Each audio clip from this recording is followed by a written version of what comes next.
Hello, everyone. Welcome again to Natty News, the nattiest news show in the world. My name is Anwar the Nanny, and I'm joined once again with my co-host Pat. Deep squatting. Woo! Pat, how are you doing? I'm doing great, Anwar. I am starting to get back to some deep squatting. It's week 9 post shoulder injury, and I did my first snatches yesterday, so I'm very happy. How do they feel? Like, how has been the recovery? Do you kind of feel like you're good to now start loading the shoulder and get back into normal like weight you're training with, or are you still going through some rehabilitation? Yeah, no, there's definitely still some pain involved with certain motions, and I'm like definitely being more careful. Like yesterday, I went up and I did like sets of 5 snatches with like 50 kilos, so it wasn't too crazy. It's been a long process, and it kind of, as someone who's going to be a physio, it's I almost want to say it's going to be good for my future patients for me to get an injury like this, to remember that we talk about all the best exercises and we try to make it sound simple, but I was in some distress and very frustrated and kind of like jealous of all my fellow lifters who are making gains as I'm essentially regressing, right? Like as I couldn't lift a empty bar over my head, or even uh even had pain just driving a car, right? So um it's good that a law that has passed, but I'm gonna keep that in my mind as I work with people with their injuries. That there's a big like emotional and social side to it too. When you're hurt, there's a lot of stuff you can't do. Yeah, I mean it's true. I mean that's kind of like a thing with so many things about like when you start comparing to others and you not being able to do what you love and stuff. It's a negative mindset, but it's great to see that you're overcoming it, getting back on it. You're going to be making a ton of gains soon. And you bring up a really interesting point also about the whole idea of as being a physiotherapist, understanding the injury process. Because I think that's one thing where maybe it could be difficult for you as a trainer or as a coach or something to kind of understand, like for someone who might not have had the same like athletic background, who might have not had the same path you did, it could be difficult. So kind of going through this adversity will give you a new point of view for any potential clients. Yeah, definitely. And it's even for me, I have a pretty good understanding of what my timeline was going to be with this injury. It's something like 6 to 8 weeks, and also the pathology and the pathway to success. But even still, it was still so frustrating. There were still so many days where I was doubting if I was going to get back to where I was, that it makes me reflect on, for someone who hasn't had this education, that how much value there is in something like Natty News, to tell people about what are these basic mechanisms, making them really clear to reassure people that you do get hurt, like with a good plan, that we do get better in time. Because I think that's what a lot of people need to hear. Like, when they get hurt, they just kind of think, well, shit, like I'm not going to get better. Yeah, no, it's completely true. I mean, like it is kind of funny. I don't know if long time Natty News listeners will remember in early episodes I was talking about I had some knee pain, and normally when you have knee pain, that's kind of when you stop squatting. But Pat, as you can see, I'm probably squatting deeper and heavier than I have in a while. And kind of it helped my knee pain. Like my knee pain is kind of gone now from doing like some deeper, heavier squats. Yeah, yeah, right. Obviously after that acute phase, but that education piece, right? I'm sure we both talked about it, and you know, got that reassurance that it is okay to load up a joint once it's starting to feel better, and often that's the way to become more resilient and to make us less likely to get hurt again. Yeah, no, I mean, when I am 9 years old, you're gonna see me squatting 800 pounds just like my man, Ronnie Coleman. That's exactly what's gonna happen. That's I 100% endorse that message. Lightweight, baby. And then you'll attend my funeral underneath those 800 pounds. Um, but anyways, speaking of deep squats, that's actually the topic for Nine News today. So squatting, people see it as the king of exercise. It's such a fundamental thing. You do not disrespect the squat. You don't go into a squat rack. You don't do your curls. You don't do your bent over rows. You don't do your tricep extensions. You come to the squat rack to squat. And while it is such a fundamental movement and something, we've talked a lot about in the praises of it too, I feel like for a lot of people, it's the hardest one to get the form right. And the main reason is it's the most mobility demanding exercise of your traditional lifts, your deadlift, your bench press, your overhead press, your pull-ups. All of them don't require that much mobility, but to do like a deep upright squat is actually, you have to be pretty decently flexible to get in that position. And we kind of want to talk a little bit about that. As someone like myself, who Pat can attest to, had a very bad squat. And I don't want to brag; it's still not perfect, but I think I've made a lot of gains, and I've really focused a lot on improving my mobility and squat form to have one of those really nice, upright, deep squats, ass to grass. One of those like Olympic lifter style squats. We want to talk a little bit about the progress on how to get there and what you can do if you have that same goal.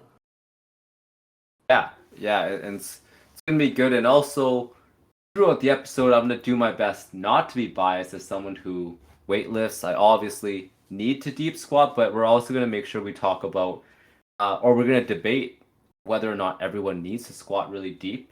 Going back to that ever going discussion about whether or not there's such a thing as squatting to depth, and maybe what might the benefits be of not trying to commit all your time to squatting as low as possible. So we'll make sure we go through both sides. That's actually something funny. I was thinking about this a little while ago, but like, who decided 90 degrees would be the depth for like powerlifting meets? Like, it seems like such an arbitrary thing. Like, I mean, it makes sense, I guess, but it's like, okay, let's do it for parallel, 90 degrees. Like, why not deeper? Why not higher? Why that specific angle? Because like deadlift and bench press is a little more straightforward, but the squat is like, why? Yeah, and I don't know powerlifting very well, and I know people that know a lot better, but the squat seems like the lift that has the most gray area of what is or isn't depth. With bench press, depth is at your chest. It stops there. With the deadlift, it's over when you stand up straight with your knees straight. With a squat, it's quite interesting, right? And I feel like I have seen like controversial moments in powerlifting where one judge decides it was depth and then another one decides it wasn't. So it's, or we see equipped lifters where I'm like, that doesn't look like 90 degrees to me, but apparently it is. Yeah, I know, man. It's really something. It's a weird standard for it, and yeah, it'd be interesting to hear maybe a powerlifter maybe talk about the history of that and why they picked that specific angle for depth. But anyways, we won't go too much into that. Uh, but yeah, let's maybe talk a little bit about the squat mobility. Now, Pat, I can say anecdotally, the thing that really changed my squat and really helped me be able to have a deeper, more upright squat is actually ankle mobility. I think ankle mobility is actually the most important thing for a squat to be able to stay upright as well as hit a decent depth. What do you think? How do you feel about that? Yeah, I think ankle mobility is definitely one of those pieces. Whenever I have to assess someone who has an issue squatting deep, I definitely tend to do a basic knee to wall test is what we call it, where you place your toes a couple inches from the wall and drive your knee forward, touch it to test ankle mobility. I would also definitely take a look at hip mobility as my second priority. If your hips don't have enough flexion, they can't lift up enough, or they don't have enough rotation to open up. Those can also be constraints, but definitely in a lot of people with issues, ankle mobility is huge, and that's why it's kind of like a bread and butter conversation to have for people looking to improve. So if I'm listening to this and I'm like, you know what, my ankle mobility is pretty crappy. Like, how can you actually even maybe test to see if you have bad ankle mobility? Like, we all know, like for hamstrings, you can go and touch your toes. What's like the equivalent of like touching your toes for ankles? Yeah, so I just discussed this knee to wall test, and it's pretty simple. So you can either do it from like a lunge stance, from kind of standing, or from half kneeling position. So essentially, you find a wall, I and then you're gonna have your hands about 6 inches away. Sorry, your foot about 6 inches away from the wall. From there, you're not gonna let your knee cave in or out. It's gonna kind of be centered over your second toe, and you're simply going to drive your knee forward and try to touch knee to wall. If you can do that, you can be more freaky. You can move your leg further away and see if you have extreme mobility. If you can't do that, you would have to move closer, right? So if your knee is not able to display significantly over your toes, this would indicate that it might be a limiter to you doing an extremely deep squat. Now, it doesn't mean you have a problem functioning, it doesn't mean you're not healthy, but if you're not able to get your knees actively over your toes, then you're probably not going to be able to do a full deep squat. That's a good one to do. I need to test it. I remember you showed me that years ago. I need to test it again to see how I do now with the knee to wall test. I definitely think you'll be doing better now that you're getting all the way down. Like, for those of you who don't know, maybe we'll share a video, but Anwar used to do this like very low bar type squat. He'd really bend over. That's because his knees couldn't really get over his toes, so the only way was through his trunk and his hips. But recently Anwar's been doing this upright Lu Xiaojun weightlifter style squat, right? Chest up, knees over toes. So I think you'll do better in it now.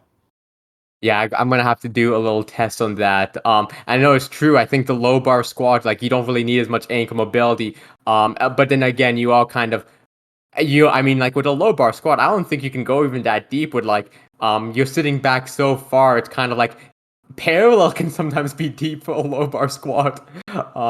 With that. But yeah. Anyways, kind of coming back into some of this ankle mobility. So, what would be kind of maybe like so I kind of had my own stretching routine, and I can maybe talk about Mhm. that first. What I would do for ankle mobility is, I would kind of go into like a deep lunge, and kind of just like really keep on pressing my forward foot, trying to go more and more over my toes while keeping my heel down. And I would like try to hold that for like, 30 seconds to a minute and switch sides and maybe do a few more sets. And kind of after that, I would literally just sit in a squat for like 2 minutes, and I would just like maybe like roll forward, roll backwards, just try to keep my heels down, keep my ankles like strong, and also try to even sit myself upright, like not having my chest caved in, making sure I'm sitting with my chest up, all proud, ready to do some good old squats. And that really has been all I was doing. But I would be very curious to see what was right about that, what is wrong about that, and maybe what's the more optimal way to stretch and prepare for squatting. Right. Um, that's actually really good, and that is a comprehensive routine, Anwar, and I'll explain why.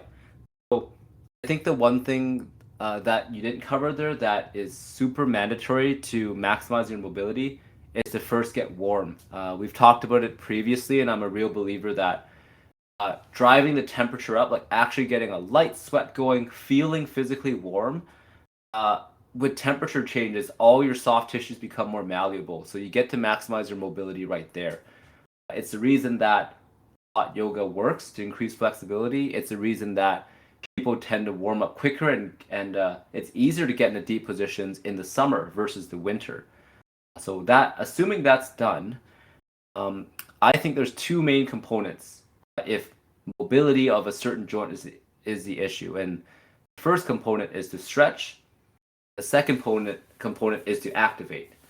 And so, Anwar, what you did there was stretching is to essentially do that deep lunge, right? You're doing that deep lunge. You're kind of applying the weight. You're overstretching there is that you're applying the weight of your own body into your ankle joint to allow a greater stretch than you would be able to apply otherwise, right? So you apply that stretch, and then you apply activation by essentially going into a squat, going into your functional task and doing some squats, wiggling around, moving around.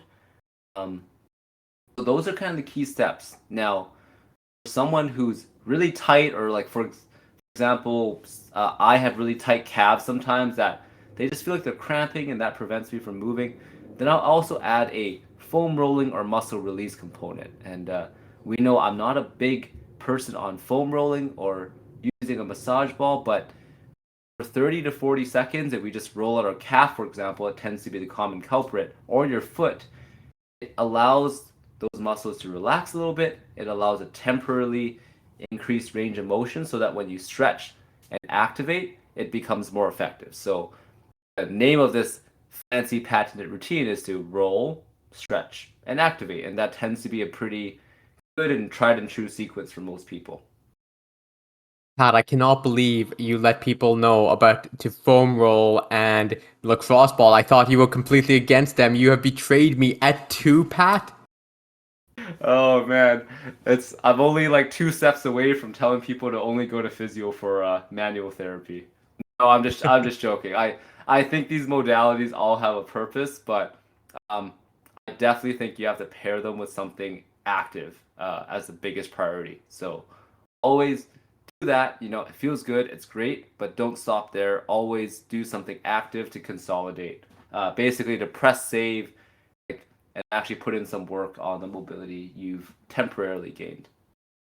Yeah, and dude, I think the activating thing was the biggest game changer for me because, like, you even remember when we were like teenagers, when we finished working out, we would normally like do some stretching and stuff. And I truly believe that, like, yeah, the key to mobility was like, you stretch before going to sleep and stuff. But really, the biggest thing for my mobility to improve was the activating. Like, I had been stretching for years and I never get into a deep squat, but the activation was the key for me to actually be able to achieve a pretty decent mobility now for squatting. Like, it's crazy about how much of an impact that really has. Yeah, honestly. And so now I'm curious to know for yourself, Anwar, what is your like from the time, let's say it's squat day, and from the moment you step into the gym, how long does it take you to get into like your first set of barbell squats, and how do you implement your mobility routine for yourself? Yeah, so I normally always either walk or bike to the gym. So that's like if I walk it's maybe 20 minutes, if I bike it's maybe like 5 or 10 minutes. And that's what I consider my warm up. So when I get into the gym then I just instantly go into some stretching. So I do pretty like only a 5-minute stretching routine where like, I do my ankles, I do my hamstrings, I then go into like do some hip stuff. And really, we're talking about a pretty fast routine. Like I'm done always under 10 minutes of my stretching. Then I get to the squat rack, and I normally start with just like pretty lightweight, like maybe just 25 pounds on each side, and I kind of do a few reps. And on my last rep, I just kind of sit there in the bottom and try to get comfortable in that position. So I might even sit there for like a minute with the weight, just kind of moving around a bit, really making sure everything feels loose and good to go and everything's comfortable. And then I start working up to my main sets and reps. And, I'm a big fan of doing just like, 5 by 5. So that's what I've really been mostly doing. Um, but my whole squat, like warming up and finishing my sets of squats, like I'm in and out of there in like 20 minutes. Like my whole like work, like I don't think I've worked out longer than like an hour and 10 minutes in a year. Yeah, that's so efficient, and I think a lot of us weightlifters and powerlifters can take a lot from you because I think you've optimized it. You have all the key components, right? Number one, get the temperature up. You walk to the gym, great. And then number two, we know that the stretching is only most effective as acutely to the workout as possible. So the more minutes are elapsed after your stretching to your squatting, less effective it's going to be. So like you got it, right? You do the stretching real quick and you get right into the squats, maximize the effectiveness, you feel good, you wiggle around, do some pauses, position to activate, and then you're on your way. So that sounds perfect. Yeah, dude. And I think like one thing I started doing recently, and I think I even mentioned this on Natty News, is I started timing my rest. And I know for like a lot of powerlifters and weightlifters, that might be an unpopular thing because like to be fair, you guys work hard. It's a very hard workout for powerlifting and weightlifting. But I kind of feel for maybe more of us casual lifters or like weekend warriors, um, it really does allow you to better schedule your day if you know how long your workout's gonna take. Like because I time my rest and everything, like I know I can be in and out of there in like an hour, so I can schedule my whole day. So I actually really recommend it. It doesn't have to do with squatting, but it has helped me be a little more efficient with my time throughout the day. No, definitely. I tend to be time crunched a lot of the time too. And I've been doing that, or I was doing 4 by 12 squats the other day, and I tried to, knowing that 4 by 12 squats is kind of like a strength slash endurance, right? Where in theory you should rest about 3 minutes. I was like, okay, let's see what happens if I strictly only rest 3 minutes and don't just eyeball it. And man, it was a lot harder than I thought. And I think um, when you keep honest to yourself about rest times too, like you can get a more effective workout, and it's more quantitative, right? It's more measurable. If you're actually taking 3 sets for your squats every week, 3 minutes for your squats every week, then you'll kind of know that the results you're getting are actually due to improvements, right? Because if you rest 6 minutes, you'll probably be more recovered and you might be able to do more weight and things like that. Dude, completely. And first of all, 4 by 12, that is brutal. So good on you for completing that. But it is kind of another way of progress about like, even if you use the same weight, but if you rest less between those 4 by 12, you're still progressing. Like you're still making gains, that's what we're doing. We're here to make gains. 100%. And again, those are those little things that are measurable. And I think most importantly, Anwar, as you said, most of us don't have forever to spend in the gym or would rather not spend forever in the gym. And I think you'll find that if you only rest like minute and a half to 2 minutes between sets, you can get an absurd amount of work done in like 50 to 55 minutes. Dude, I know completely. I remember I was actually talking to a friend and I was trying to convince him to get into the gym and working out. And he was talking about just like, man, the time commitment is just too much. And I was like telling him, like, to be completely honest with you, you could get a great workout in like 30 minutes. And if you do that like 3 times a week, you'll make gains. And it was really like the time commitment actually doesn't have to be much. I think a lot of people, I mean, I like going to the gym. I just enjoy being there. So I sometimes I stay longer than I probably need to. But yeah, I think it doesn't really have to be that long, especially if you have an efficient, good program. You can get in and out of there pretty fast and have a good workout. Definitely. That's huge. And even with mobility routine, right? And that's why we kind of encourage that for some people who don't have time to like walk to the gym or whatnot and they drive to the gym, then that's why we do like a dynamic mobility thing. And just like sometimes, like when I'm in the gym, I will, it's kind of bad and controversial, but I'll do my accessories first because if you honestly think about it, you're probably not going to hurt yourself doing single leg deadlifts, step ups, calf raises, and lateral lunges. So sometimes I just do the accessories first if I'm crunched on time and put in a good effort, and I'll have a sweat on, and I can go on and get right to the heavy squats. So there's lots of ways to not make excuses and to get things done with the time you have. That's really interesting, actually. I never thought about doing it that way, but you have a point with that, especially with some of the accessories. You're right. Like, I might try that out, Pat. I'm gonna maybe give it a try and give you a little report on how I feel about it.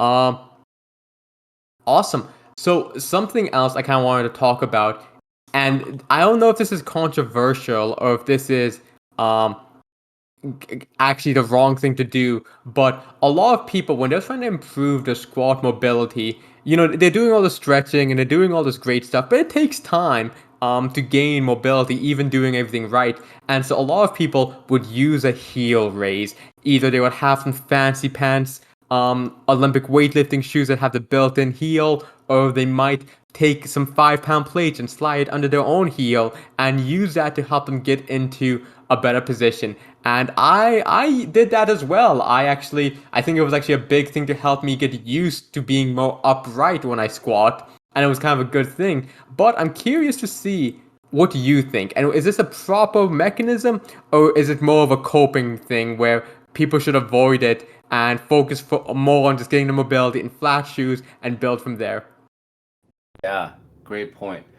Uh, in short, to give my opinion first, I definitely am pro using heel lifts and lifting shoes if it means you can more comfortably get into that deep squat. And this has been a pretty big like paradigm shift for myself. I think when I was a couple years younger and before I really dove into the literature, I used to think, oh no, everyone needs to be able to like squat perfectly in barefoot, deep position before you even add weight to it. I used to really think about that, but a lot of the evidence suggests that there really is no perfect posture. There really is no, uh, there's not like 50,000 prerequisites to do a movement as simple as a squat. So If adding a heel raise allows you to get a little deeper, then by all means use it. It's just equipment, just like how we use a barbell as our like way to deliver weight on a squat, right? So definitely use that if you need to. Sometimes I will do barefoot squats to work on my mobility, but like that's one way to do it, right? But if you're looking to get strong, you can't be trying to maximize mobility at the same time. So for your working sets, even if you're trying to get more flexible, I definitely would recommend a heel lift if that allows you to get deeper. Is there any issue, hypothetically, if someone decided to keep the heel on, keep the weight underneath their heel, and then they go up to like a 500-pound squat? Like, besides it being maybe a little silly and maybe a little dangerous, is there any issues with having a heel lift even for heavier and loads?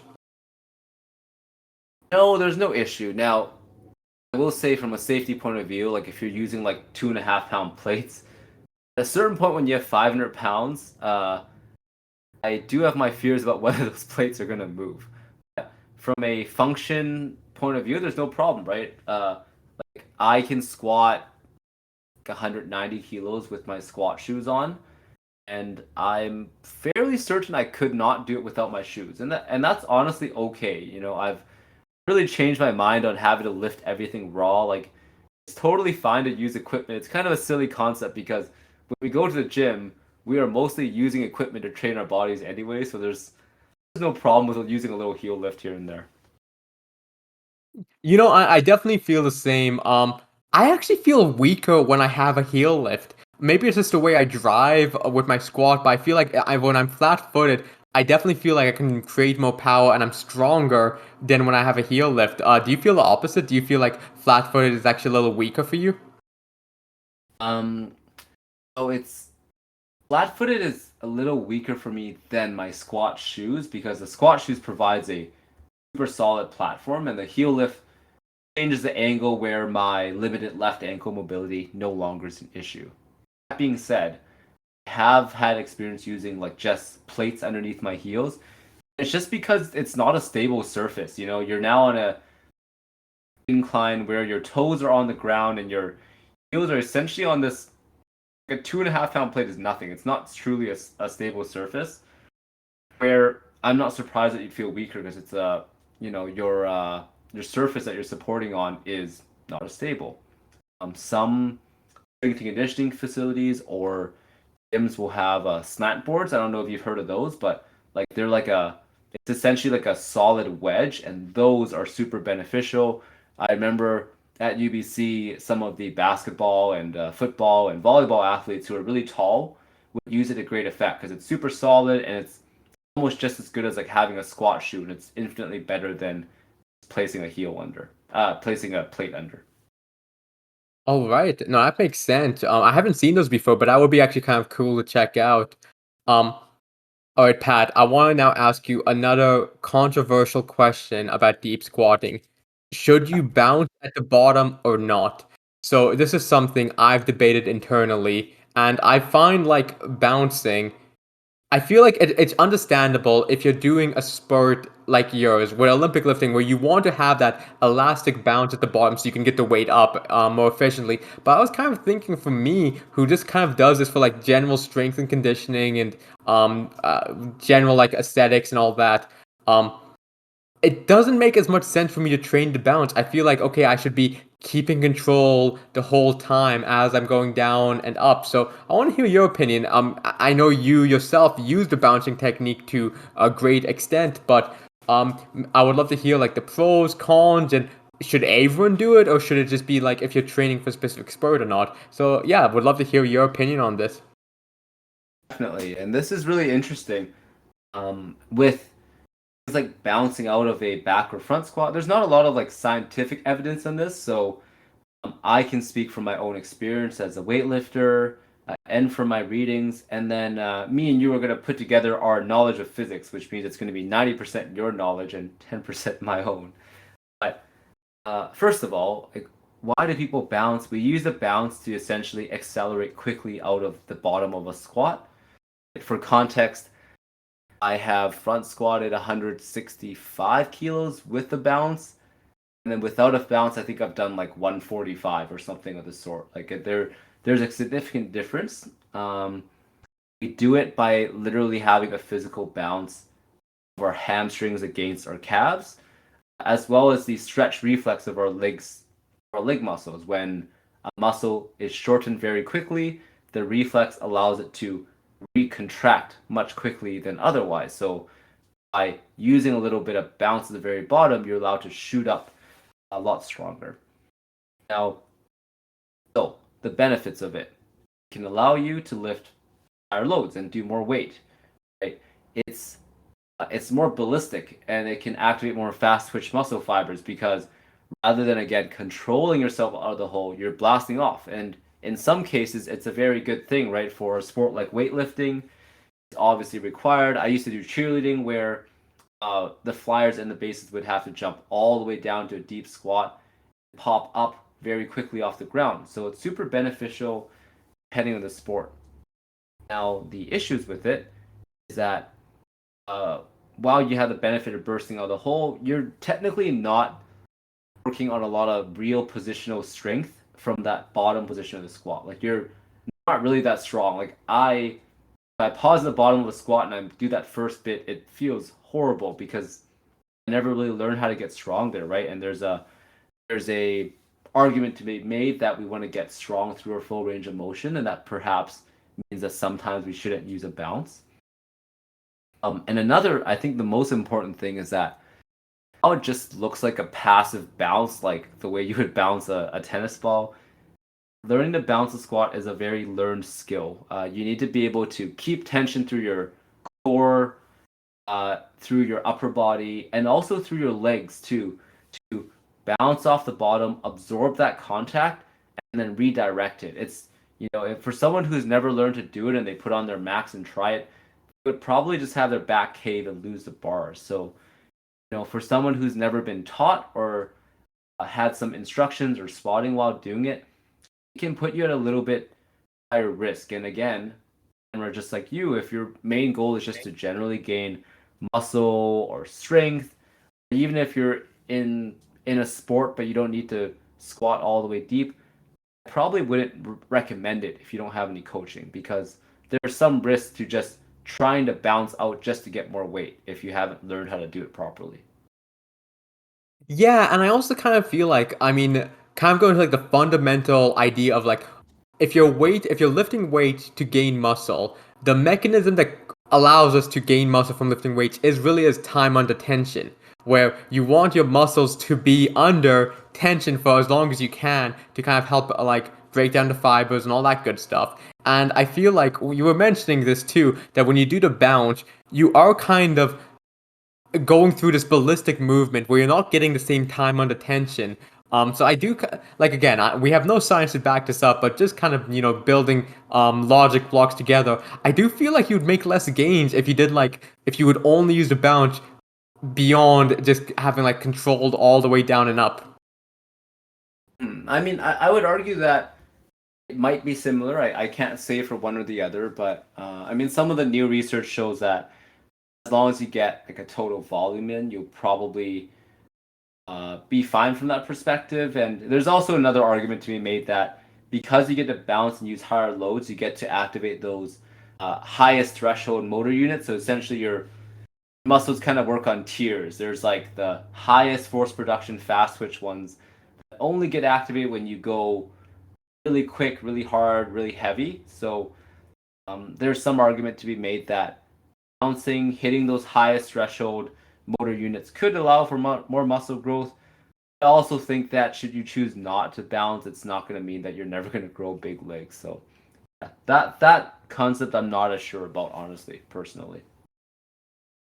That's a good point, actually. And you actually bring up a really good one about, the heavier loads giving a little more stimulus and stuff. I remember watching a video talking about how, and this is a little funny, where you probably get the same benefit squatting heavy in a low bar, less range of motion as you do doing a deep squat with less weight. So it's kind of funny where people would always be very elitist about like, oh, you're not making full gains if you don't squat ass to grass. But truly, actually, a heavier load in a low bar style, even if you have less range of motion, you probably are making at least the same amount of gains. Yeah, I think, over the years I've come around to that too. Trying to keep pretty good form is great, but you do have to seriously move some weight and push yourself, right? And also like it's also important to not always move slowly and slow and heavy. Sometimes you want to move fast and lighter or fast and medium weight, which is sort of what a bouncing squat would do. You're moving quickly, or ideally you're moving quickly with a kind of medium to heavy weight. Yeah, it's true. And also, I guess there is a whole spurt specific attitude to it too. Because I mean, for your spurt, I mean, it makes perfect sense for why you would want to have that ballistic motion. And you were using the cheerleader example too. So it is could be a. It seems though like it is kind of specific to each individual, but neither way is better than the other. Yeah, I agree, right? And to reel off a couple sport examples off the top of my head, I think sports where you might need to be in a full depth position and move out of there pretty quick, like uh, you know, weightlifting, of course, cheerleading. I think most gymnastic type movements for sure. I don't know too much about jujitsu and things like that, but I do know you have to be in those kind of deep hip positions pretty often. And I've seen jujitsu athletes doing kind of deep squats, so a lot of those ones I can see the argument. Sports where you probably do not ever need to get that deep and move quickly or jump high is like basketball, volleyball, that's tennis even, right? Which is why LeBron James gets away with his weird looking wide quarter squats. And honestly, it looks stupid, but it's to no detriment to his performance, obviously.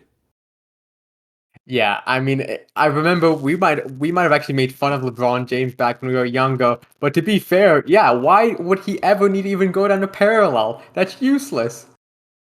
Yeah, like it really doesn't do anything. Like it might be a good like stretching, like general health thing for him, but if you're an athlete in a sport where you only ever quarter jump and quarter squat, and yeah, there's a good argument for training your strength and power from those specific positions. All right, and this actually kind of transitions into another type of talk, and this is something Pat. We've talked about before in 90 News, but do you even have to squat? Like we have mentioned before about it, but I think it's always good to highlight. I think people get very elitist about the squat, especially like online. People can be very judgmental if you post a squat clip and someone's like, "Oh, you didn't hit depth," or like, "Oh, you're not doing it right," "Oh, low bar, ha ha ha." It can be a very sense of mockery, and it also can be like for some people squatting isn't comfortable. So, Pat, do we need to squat? Yeah, man, don't get me started on the internet and Reddit fitness phase. It's so toxic. Or you see people doing sumo deadlifts and it doesn't count, or they do a arch powerlifting bench press and it doesn't count, or you do a low bar squat and it doesn't count. And it's so stupid. I mean, working out, especially if it's for the sport and within the rules, of course it counts. Now, for the average person, I'm going to argue, and this my 18-year-old self would probably attack myself for saying this, but I don't think everyone needs to squat heavy. I think everyone needs to learn to squat in some form. I think everyone should learn at least how to work a goblet squat, back squat, and front squat with some light to medium weights, because being able to squat down with good control is it's a pretty core human movement. It's a good general self-assessment that you've got, that you're keeping decent spine mobility, hip mobility, ankle mobility, and knee strength. But if you're trying to get strong legs, I would argue that maybe some of the better ways might be the unilateral options. And where I know you're a big lunge guy, lunges, step ups, RDLs, leg curls, leg extensions. They can be good options, especially for those of you who just struggle with the position, the mobility so much that it's a so much of a struggle that you can't load it heavily enough, meaning that you wouldn't be able to get that stimulus. In the meantime, those other exercises have a much lower kind of barrier to entry, and you can really take advantage of that because you need to be able to push these exercises hard in order to get the stimulus that you want. I am still of the belief the lunge is the greatest lower body movement. So I fully agree with you, Pat. Yeah, lunges are. I'd probably pick Bulgarian split squat, even though I just like hate doing that exercise.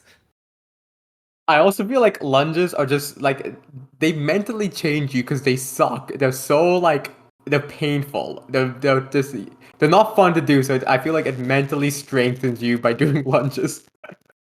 Yeah. Also, this is a side note. Recently, I was programmed to do 5 sets of 20 back squats, and that sucked. I felt like there's this one clip in Pump and Iron, the Arnold Schwarzenegger documentary, where I think him and his gym partner were doing like 20 rep breathing squats.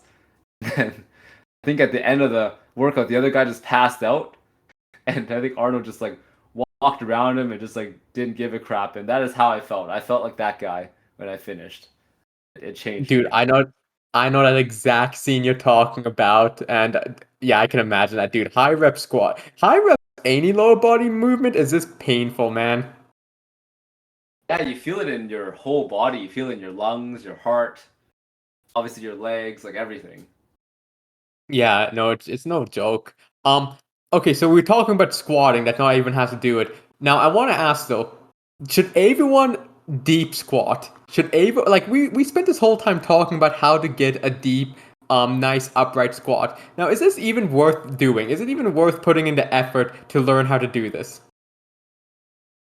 Yeah. I think, I think it's worth putting some time to get squat better now, especially if it's like especially if you're doing it for sport, you have no choice, right? But I think even for a general person, it's beneficial to do some ankle mobility. It's beneficial to practice the squat.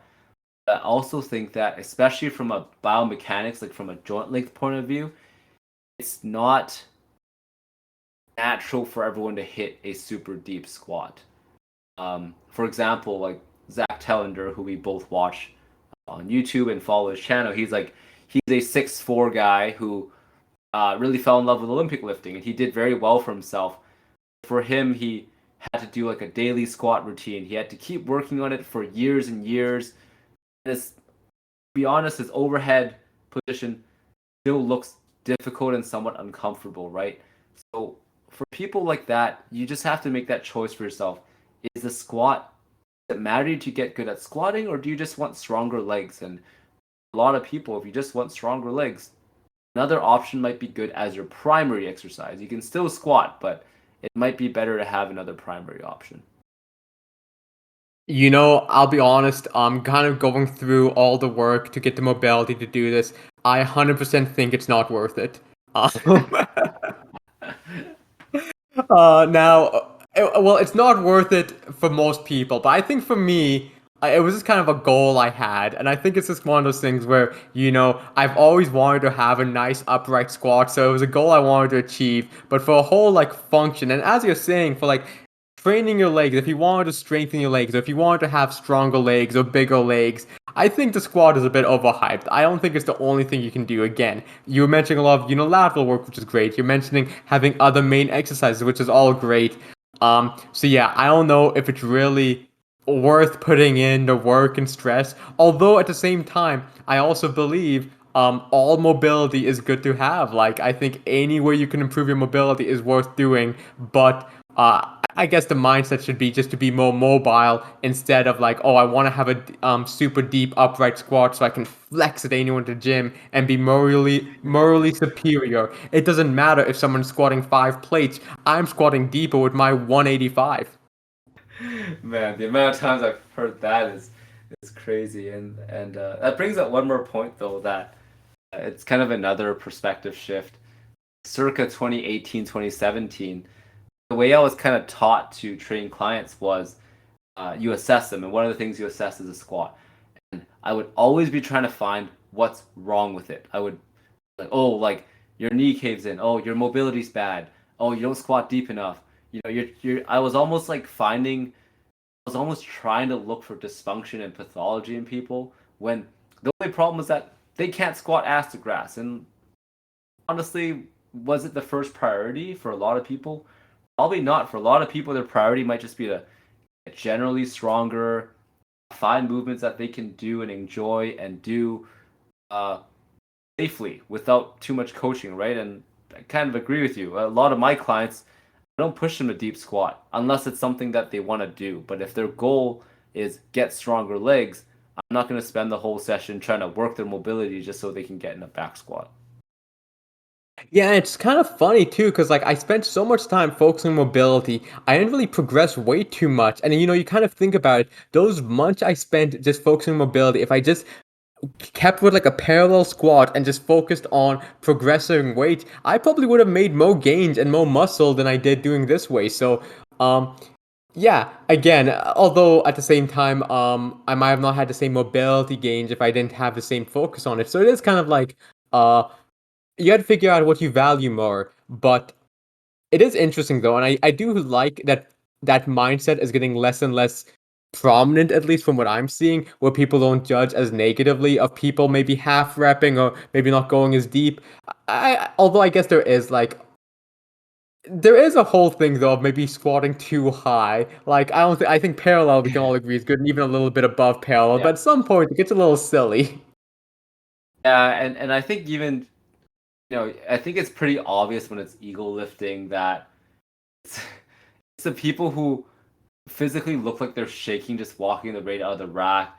When it looks like if you bent another inch further, you would just crumple and die. I just think you should lower the weight. There's a point where like it's clear that these people can't control the weight, right? But if you can control the weight and do 10 reps or 8 reps or whatever you need to, then sure, like squat high if that's what's right for your goals.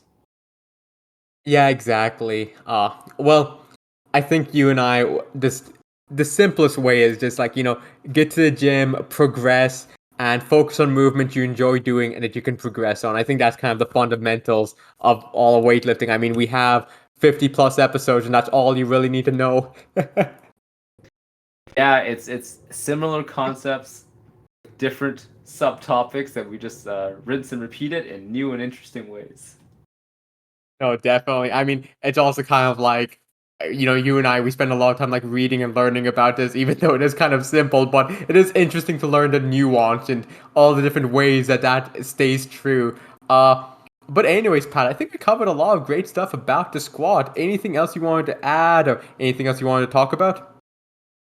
Oh, I think it's always good to summarize, but what we talked about today is that if squatting is a priority for yourself, that to improve your squat mobility, most efficient way, in our opinion, is to make that happen during your squat workout rather than doing it at night, doing it in the morning or whatnot. The steps are kind of to number one, get yourself warm, and then to do kind of a roll, stretch, activate routine, right? Do a little rolling if it helps to kind of create that sensation of greater mobility, stretch it out because that's going to create that length, and then actually activate to press save and to consolidate and to build strength in those positions. And that activation can be as direct as just doing your squats. So, um, really reiterating that it's not, you shouldn't be spending like an hour specifically on your mobility. It should be something that's a joined component of your squat workout. And then we also talked about bouncing, and I think I'm gonna lean slightly on the side, agreeing with you, Anwar, that probably don't. If you're someone who's not weightlifting or whatnot, you probably don't need to bounce. Uh, but bouncing can allow you to hit higher weights and activate those high threshold motor units. But I think it'd be definitely a good idea to get some instruction if you're looking to bounce because it's some nuance and you have to learn to kind of control and release tension, and it's a bit more complicated. And Amber, what do you think about the question? Do you have to squat? Hell no. I think as long as you get to the gym, you work on some movement you like, you hit all the major muscle groups, you're good to go. I think one common thing we believe here at Natty News is there's no elitism in exercising. Just do the lifts you feel comfortable with that you can properly load and progress with, and you're good to go. Absolutely. And if you guys ever catch me talking shit about someone who squats 500 pounds with my easily squat just because I squat deep, then free to call me out for it. Yeah, I mean, dude, I do feel like people are a little too harsh on these equipped lifters. Like, just imagine walking out with like 1,200 pounds on your back. Like, everyone would collapse. Like, just walking out with that is impressive. Yeah, the more I've learned, the more easily impressed I am. I used to think, you see like a 350-pound guy deadlifting 700, I'm like, well, that's only double body weight. But then I'm like, 700 solid ass pounds. I don't care how heavy they are. I can't touch this weight. That should be impressive. Yeah, no, actually, I think like it truly is. People can get a little too elitist with like some form and technique and stuff, but at the end of the day, it's all about just making some gains, progressing, continuously improving. That's what it's all about. And you love to see it, and we love to see how you guys have been keeping on making your gains.